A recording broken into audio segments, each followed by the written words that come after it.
Hello friends, AIB20 देने वाले सभी लॉ एस्पायरेंट्स के लिए ये वीडियो होने वाला है धमाकेदार गाइड, जहां आपको मिलेगा कोड ऑफ सिविल प्रोसीजर 1908 के वो सभी इंपॉर्टेंट सेक्शंस एंड ऑर्डर्स जो हर बार AIB में रिपीट होते हैं। साथ ही जो सभी सेक्शंस हैं उनके आपको प्रैक्टिकल एग्जाम्पल और एग्ज़ाम फोकस्ड एक्सप्लेनेशन भी मिलेगा। तो शुरू करते हैं बिना किसी देरी के।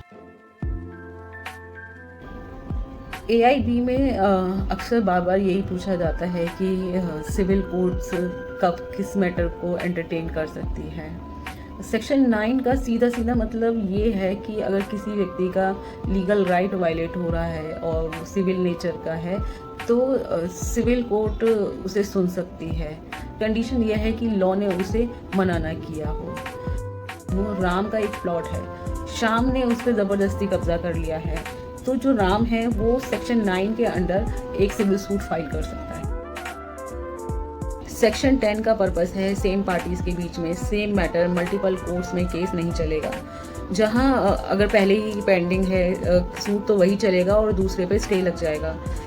तो अगर दिल्ली में एक प्रॉपर्टी का सूट पहले से फाइल है तो वही चलेगा। अगर वही सेम डिस्प्यूट लखनऊ कोर्ट में फाइल किया जाता है तो वो उस पर स्टे हो जाएगा। सेक्शन 11 का प्रिंसिपल है एक ही मैटर को बार बार डिसाइड नहीं किया जा सकता। अगर कोर्ट ऑलरेडी उस पर डिसीजन दे चुकी है तो उसके इश्यूज को बार बार नहीं उठाया जा सकता। Section 26 code of civil procedure 1908 कहता है कि हर सिविल सूट प्लेंट के जरिए ही इंस्टीट्यूट होगा, यानी एक रिटन कंप्लेंट जिसमें पूरा कॉज ऑफ एक्शन मेंशन किया होगा। साथ ही उस प्लेंट के एक एफिडेविट भी देना ज़रूरी होता है जिसमें प्लेंटिफ अपने फैक्ट्स को वेरीफाई करता है। सपोज़ किसी पर्सन ने आपकी प्रॉपर्टी पर इलीगल पोजीशन कर लिया है और आप उसके अगेंस्ट एक सिविल सूट जो है सिविल कोर्ट में फाइल करेंगे। यही जो प्लेंट होगी आप इसके ज़रिए ही आप कोर्ट को बताएंगे कि आपके साथ क्या हुआ, कब हुआ और आप क्या रिलीफ डिमांड कर रहे हैं। तो ये सब उस प्लेंट में आपको मेंशन करना होता है और यही प्लेंट आपका केस इनिशिएट करता है। ऑर्डर 1 पार्टी टू सूट ये बताता है कि कौन प्लेंटिफ होगा और कौन डिफेंडेंट होगा। जो पर्सन डायरेक्टली अफेक्टेड होगा वही पार्टी बन सकता है। फॉर एग्जाम्पल जॉइंट ओनरशिप में एक पार्टी का राइट वायलेट हो रहा है तो दोनों को ओनर्स प्लेंटिफ बन सकते हैं। ऑर्डर 2 फ्रेम ऑफ सूट कहता है कि जो भी आपके रिलीफ हैं वो एक ही बार सूट में मांग लो। इसका मतलब है कि क्लेमेंट को अपने सभी रिलीफ जो हैं वो एक ही क्लेम में या एक ही सूट में मांग लेने चाहिए। अगर वो जानबूझकर अपने रिलीफ को छोड़ता है और उसके लिए वो सोचता है कि मैं एक नए सूट में इस रिलीफ की डिमांड करूँगा तो ऐसे केस नहीं बनेगा। एग्जाम्पल ए किसी प्रॉपर्टी के पोजीशन और रेंट के लिए सूट फाइल कर सकता है, लेकिन अगर वो सिर्फ पोजीशन के लिए सूट फाइल करता है और सोचता है कि मैं रेंट के लिए बाद में एक नया सूट फाइल कर दूंगा तो ऐसा सूट नहीं बनेगा। ये जो रूल बनाया गया है स्पेशली डुप्लीकेशन से बचाने के लिए है और साथ ही कोर्ट का भी वक्त बचे उससे, इसीलिए ये रूल को बनाया गया है।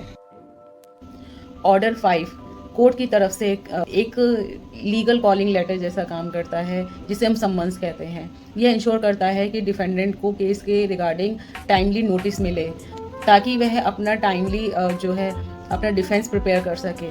ये सम्मन्स इशू करना या नोटिस इशू करना या उसे सही तरीके से सर्व कराना कोर्ट की रिस्पॉन्सिबिलिटी होता है, चाहे वो पर्सनल डिलीवरी हो या रजिस्टर्ड पोस्ट हो या न्यूज़पेपर के जरिए पब्लिकेशन हो। फॉर एग्जाम्पल ए ने बी के अगेंस्ट एक सिविल सूट फाइल किया, बी को सम्मन्स इशू हुए। अगर बी कोर्ट में अपीयर नहीं होता है तो उसके अगेंस्ट एक्स पार्टी डिक्री भी हो सकता है। ऑर्डर 5 जो है वो फेयर ट्रायल की शुरुआत होती है। ऑर्डर 7 में प्लेंट का कंटेंट और फॉर्मेट डिफाइन किया गया है, यानी कि केस की कहानी क्या है, कोर्ट को कैसे बतानी है। प्लेंट में पार्टीज का नाम, फैक्ट्स, जुरिस्डिक्शन ये सभी क्लियरली मेंशन होना चाहिए। ए ने बोला कि बी ने मुझसे पैसे उधार लिए और उसने मुझे वापस नहीं किए, तो जो ए है वो प्लेंट में अमाउंट, डेट, जुरिस्डिक्शन, नोटिस और जो अग्रीमेंट था ये सभी चीज़ें उसमें क्लियरली मेंशन करेगा अपनी प्लेंट में।